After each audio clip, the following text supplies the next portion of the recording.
July was a really good month for global markets, in particular the US tech market. The Nasdaq up quite strongly during the month, up 3.7%.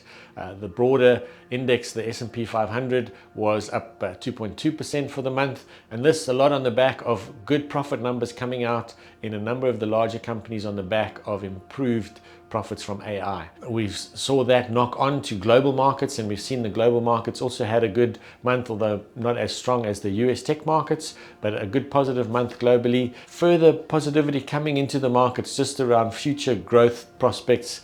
We saw the IMF raising their global growth forecasts for this year for the global economy on the back of improved situation in company profits. Did you know what happened on the 23rd of July this year? It was the first time the JSE All Share Index went through the 100,000 mark ever. It pulled back slightly to the end of the month, but really driven by some of the resources stocks, in particular the platinum group metals and the gold shares, pushed the index through that level for the first time ever.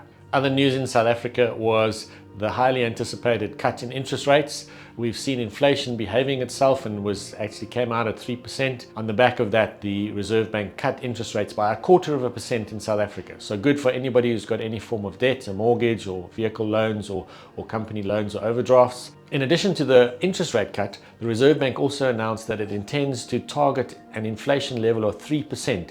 Instead of the previous range of 3 to 6%. The bond markets reacted positively to this, as did the currency initially. Subsequent to that, we saw the currency weaken a bit into month end as Donald Trump announced that he would be levying a 30% tariff on imports into the US from South Africa. We've seen that the rand strengthened somewhat after month end, however.